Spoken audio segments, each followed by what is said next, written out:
Finally, today is the wedding day of my brother, Tom. My brother and I grew up with many hardships.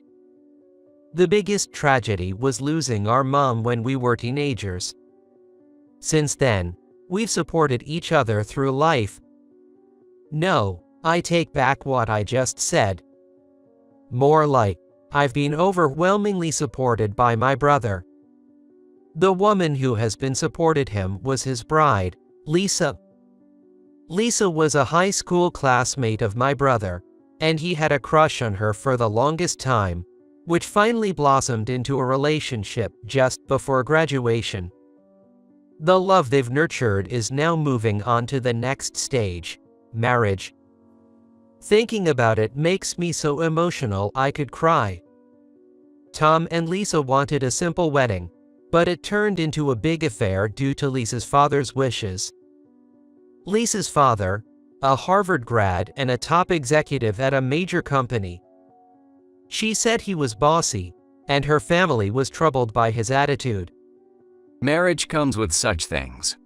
It's about people with different values coming together as a family. My brother said so. I haven't thought about my own marriage, so I didn't quite get it when he said that. That was a little while back. And now the bride and groom will enter.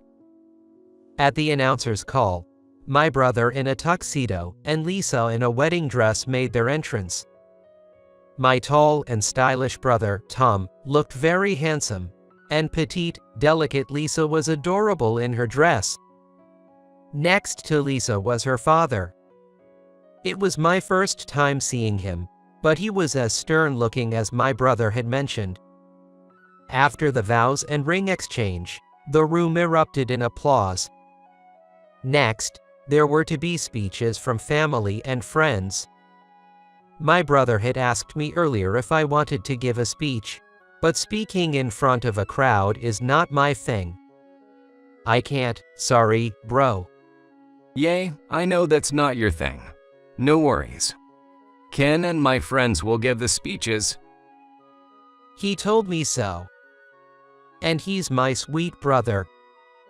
While I was reminiscing, the stern man, the bride's father, took the microphone to give his speech. Is this on? I am Ken, the father of the bride, Lisa. Thank you all for coming to my daughter's wedding today. He began his speech that way. Lisa attended a prestigious private kindergarten and then went on to a prestigious private elementary school. Her father spoke of her illustrious educational background from kindergarten through college. Tom, the groom, graduated from a well-known private university and is now a lawyer. His educational background is impeccable, fitting for our family since he is a lawyer. He spoke highly of my brother, but I was slightly put off by his condescending tone. Yet, given his nature, I suppose it was to be expected. However, there is one individual of lower education among us today. I won't say who, but having such a person closely related to the groom's family, I am not pleased. I believe some of you understand what I mean. Marriage is about lineage. It's important to continue a lineage of excellent genes. Fortunately, Tom is outstanding, so I have turned a blind eye to his brother's inferiority and approved of the marriage. My generosity should surprise you. Lisa's father delivered such a speech. The atmosphere in the room turned uneasy during his speech, but then fell eerily silent. I hadn't realized he was talking about me until he mentioned brother at the end, and I was stunned that someone could say such things. Yet Lisa's father continued. Oops. I seem to have made everyone quiet. I hope you understand that I respected my daughter's wishes and allowed for the freedom to marry. Please continue to enjoy the reception. Well, I would like to tell that incompetent brother to just go home. And with that, I'll conclude my speech. At that moment, My brother Tom suddenly ran and snatched the microphone from Lisa's father. The room went even quieter. Tom, gripping the microphone and with a stern look, started speaking with a forced smile. Did I not mention it? Ken, did you forget what I said recently? Maybe you're becoming forgetful, which is worrying. Actually, my brother. As my brother was about to speak the truth about me. My name is Ryan, I'm 20 years old.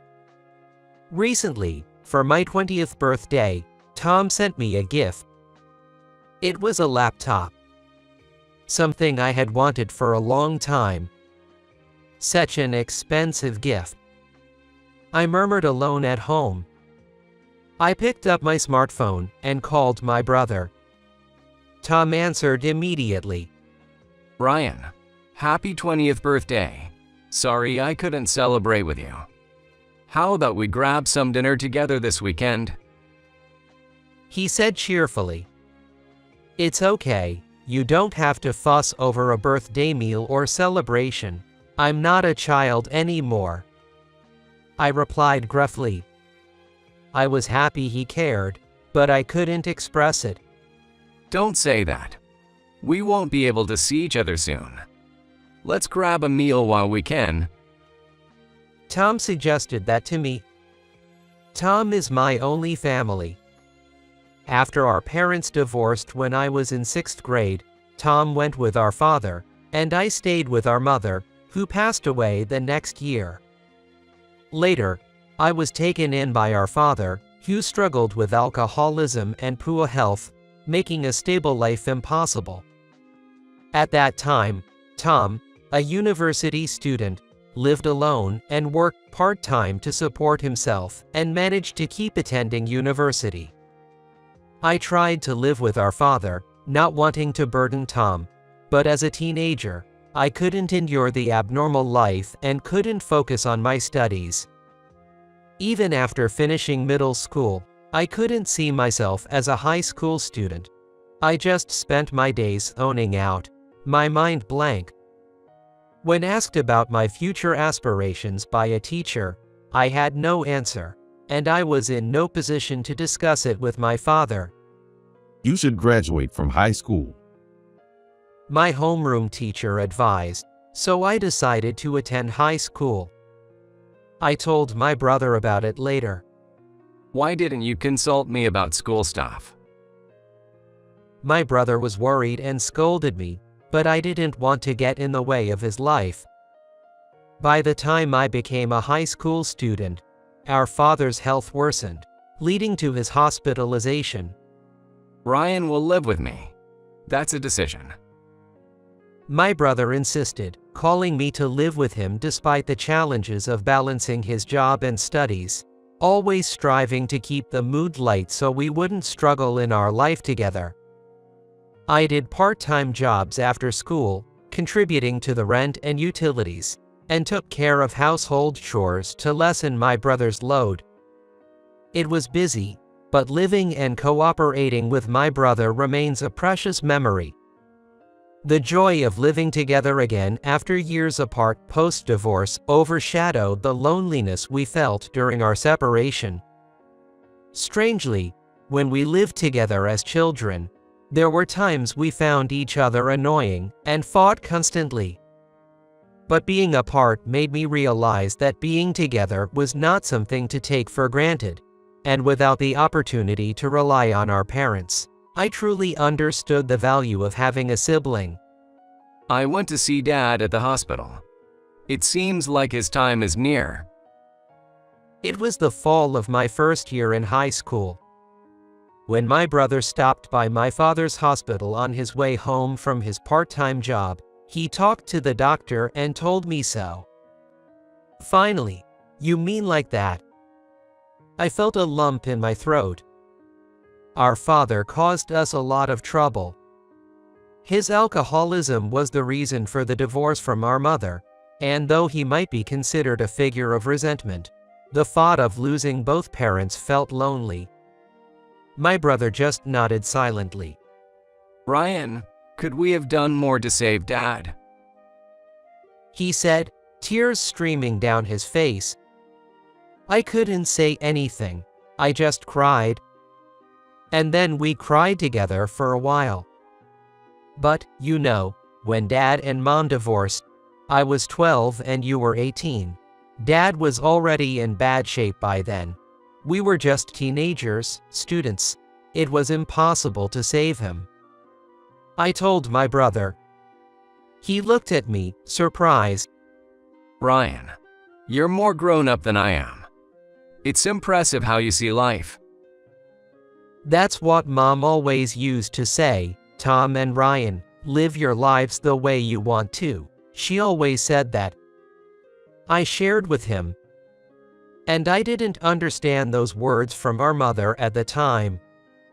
I felt lost, not knowing how to handle my situation so different from that of my peers.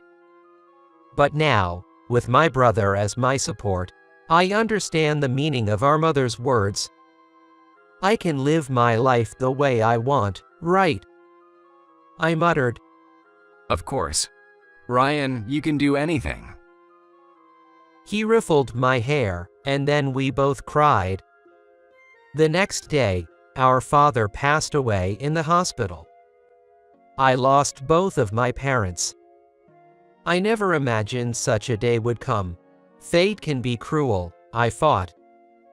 At the crematorium, I was watching the smoke rise from our father's coffin. Dad, don't bother Mom in heaven. I looked up and muttered in my heart. Hey, Dad, try not to trouble Mom in heaven, okay? My brother said, gazing at the sky beside me. Oops. I burst out unconsciously. What's so funny right now? My brother asked, puzzled. Just thinking. We really are brothers, aren't we? Of course we are. I said, realizing we had the same thought. From then on, or rather, my brother continued to support me, living every day as my only family. Despite his busy schedule, he never neglected his studies, graduated from a prestigious university, passed a bar exam, and became a lawyer. Then, when he was 26 and financially stable, he decided to marry his girlfriend, Lisa. Ryan, when I marry Lisa and we start living together, where will you live? Will you stay with us? He asked me before getting married. I spit out my drink at that question. No way. Live with my brother and his wife as a newlywed couple. Even I can't do that. That's what I said. Why not? I'm serious. Lisa also wants us to live together because I'd worry about leaving you alone in this house. My brother said earnestly. While I thought he was out of his mind, I was touched by how much he cared about me. He was not just a brother but also had a parental concern for me. But I expressed my desire to try living alone as I was about to turn 20, and reluctantly, he agreed. His hesitation was parent-like. If you ever find it too hard, just come to my place. My brother kept telling me that, but when I started living alone, it felt carefree and fun. Then, for my 20th birthday, he gifted me a laptop. Wait a minute. Am I being spoiled? I couldn't rely on my parents during my teenage years, so maybe it's okay to indulge a little now. Eventually, the day of my brother and Lisa's wedding arrived. My brother always supported me. The woman who has been supported him was his bride, Lisa. Lisa was a high school classmate of my brother, and he had a crush on her for the longest time, which finally blossomed into a relationship just before graduation. The love they've nurtured is now moving on to the next stage, marriage. Thinking about it makes me so emotional I could cry. Tom and Lisa wanted a simple wedding, but it turned into a big affair due to Lisa's father's wishes. Lisa's father, a Harvard grad and a top executive at a major company. She said he was bossy, and her family was troubled by his attitude. Marriage comes with such things. It's about people with different values coming together as a family. My brother said so. I haven't thought about my own marriage, so I didn't quite get it when he said that. And now the bride and groom will enter. At the announcer's call, my brother in a tuxedo and Lisa in a wedding dress made their entrance.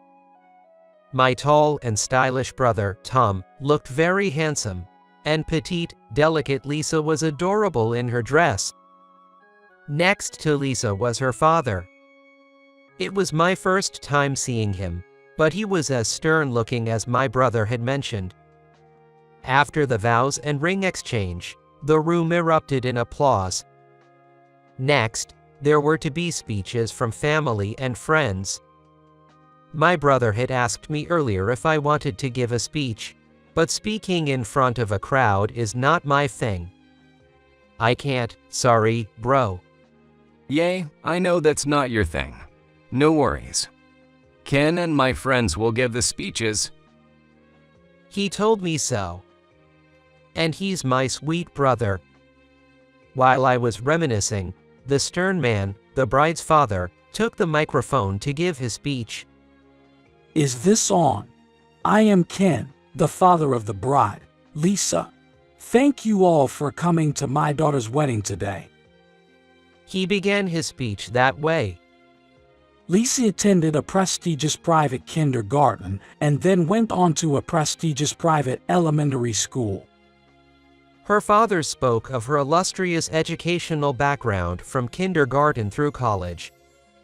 Tom, the groom, graduated from a well-known private university and is now a lawyer. His educational background is impeccable, fitting for our family since he is a lawyer. He spoke highly of my brother, but I was slightly put off by his condescending tone. Yet, given his nature, I suppose it was to be expected. However, there is one individual of lower education among us today. I won't say who, but having such a person closely related to the groom's family, I am not pleased. I believe some of you understand what I mean. Marriage is about lineage. It's important to continue a lineage of excellent genes. Fortunately, Tom is outstanding, so I have turned a blind eye to his brother's inferiority and approved of the marriage. My generosity should surprise you. Lisa's father delivered such a speech. The atmosphere in the room turned uneasy during his speech, but then fell eerily silent.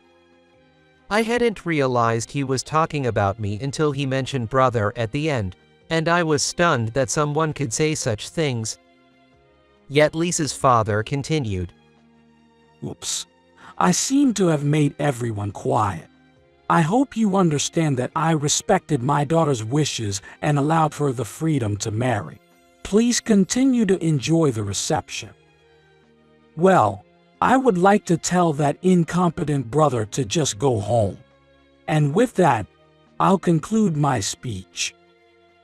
At that moment, my brother Tom suddenly ran and snatched the microphone from Lisa's father. The room went even quieter. Tom, gripping the microphone and with a stern look, started speaking with a forced smile. Did I not mention it? Ken, did you forget what I said recently? Maybe you're becoming forgetful, which is worrying. Actually, my brother. Lisa's father seemed to take offense at my brother's words and retaliated. You speak so rudely, Tom. Apologize. You two are far from excellent. It shows the inferior blood you carry. Then, the bride, Lisa, ran to the groom's side and took the microphone. If Tom is inferior, then I am too. No, wait, I misspoke. Tom is excellent. It's you, Dad. You're the inferior one. You can't even read the room. How pathetic. Everyone here must think so, right? Lisa said that. The previously silent room suddenly erupted into noise. That's right. The bride's father's speech was terrible. Voices from the crowd shouted. Then, an elderly man approached Lisa. He whispered something to her, and then she handed the microphone to him. I am Lisa's grandfather. This man, Ken, is my son-in-law. Seems like the same situation as today's groom, Tom, and Ken. Haha, let me tell you about something from a quarter century ago. He said. Lisa's father was visibly shaken. Wait a minute, please, Howard. Ken interjected. Lisa's grandfather continued. This man, Ken, now prides himself as a Harvard grad, but when he wanted to marry my daughter, Mary, he was a man with no title, a pathetic figure. He was not even in university yet when he asked for the marriage. I remember almost collapsing in shock at that time.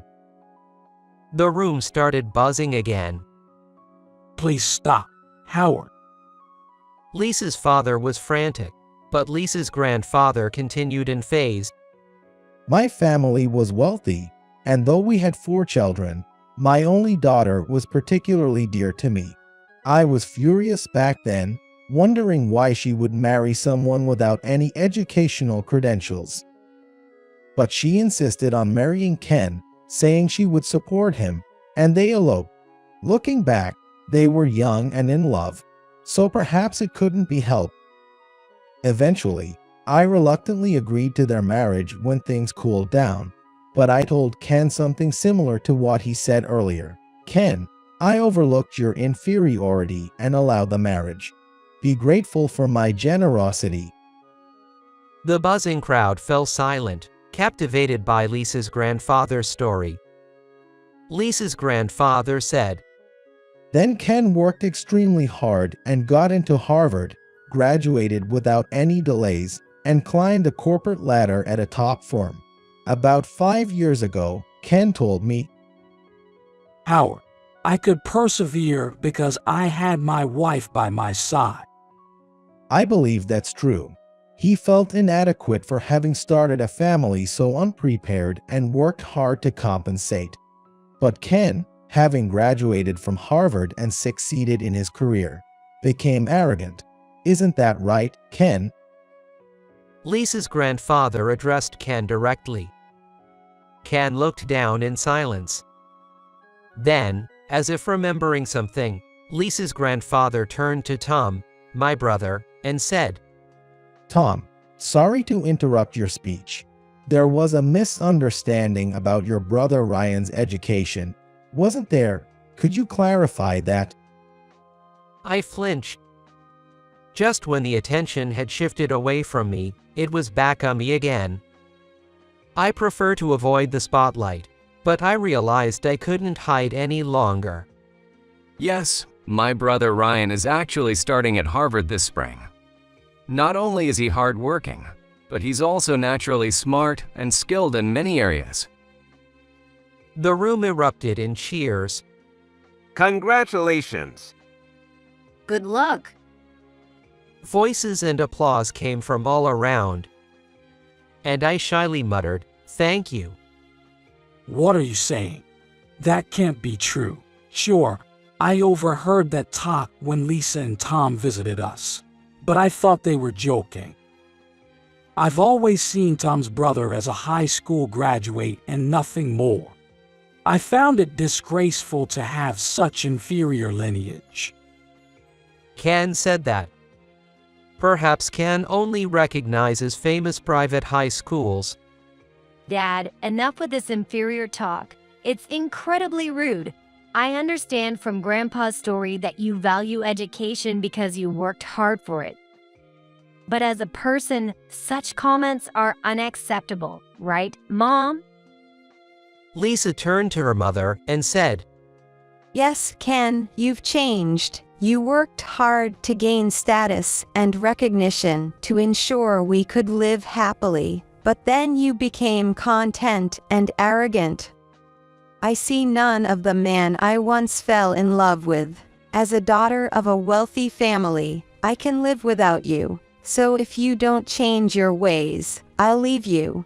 It's divorce then. Lisa's mother spoke firmly. Mary, please don't say that. Ken exclaimed desperately. Ladies and gentlemen, I apologize for the unpleasant scene. We'll handle my parents' marital issues privately. Let's restart and continue enjoying the reception. Next, we have a speech from a friend from the groom's university days. Ken was led away by Lisa's mother and grandfather, and the reception resumed under Lisa's guidance. The friend's speech lightened the mood, leading to a peaceful and enjoyable celebration. After the wedding, I returned home alone, reflecting on the day. In spring, I'll start college. After losing my mother and living with my alcoholic father, I felt lifeless and couldn't see the purpose of tomorrow. But living and supporting each other with my brother changed me. Live your life as you wish. My late mother's words echoed in my heart. I managed to graduate high school. With a high school diploma, I believed I could attend university and do anything. I researched extensively and decided to work hard to get into Harvard. Going to Harvard is impressive. I know, but graduating is the real challenge. I've only been accepted. I'm not impressive yet. I'll strive to graduate, and then I'll truly praise myself. At that moment, my phone rang. It was Lisa. Hello, Ryan. I'm so sorry for my father's rude behavior today. No amount of apologies can cover it. We'll have him apologize to you directly soon. That's what she said. It's okay. I don't care. Indeed, it was the truth. Being looked down upon for my education wasn't new to me, and I had already experienced people changing their attitude when they found out about Harvard. I find it a waste of time and effort to concern myself with how others judge based on titles or credentials. More than anything, I hope Lisa's parents would find happiness and improve their relationship following these events. A month passed, and the day I moved arrived. My brother came to the airport to see me off, with Lisa joining him. Ryan going to university. I'm so proud to see you become such a fine young man, but my brother said, his eyes already welling up with tears. I felt immense gratitude toward my brother, who had been like a parent to me. If it gets too tough, remember you can always come back. He told me. No, I've made up my mind, so I'll keep pushing through until I graduate, no matter what. I responded. Wait a minute, Ryan. A woman's voice called out. Mom, why are you here? Lisa exclaimed in surprise. There stood Lisa's mother, Mary, and her father, Ken. What brings you two here? Are you going on a trip? I asked them that. Not at all. We came to see you off. Lisa's mother explained. Ken insisted on apologizing to Ryan before he left. She said, out of breath as if she had run all the way. I'm truly sorry for the disrespectful things I said at the reception. It's unforgivable how late this apology is. Ken apologized to me. Ken, I'm not bothered by it anymore. I quickly assured him. I've reflected on my actions since that day. Everything my wife said was right. I was so obsessed with gaining status and fame to make my family happy that I became arrogant. I was a fool. Ryan, I've heard about the struggles you faced at home and the effort you put into getting accepted to university. I want to support your life journey. I hope you absorb knowledge and experiences to lead a rich and fulfilling life. Though Mary and I are your brothers-in-laws, we'd like to be there for you and Tom as parental figures. Please rely on us if you need anything while you're away. Lisa's father said so. Maybe I won't be as dependable as your real mom, but students sometimes need guardians, so rely on us, not only just your brother. Lisa's mother also spoke. It might seem like Dad changed his tune because Ryan is going to Harvard, but we have assurances.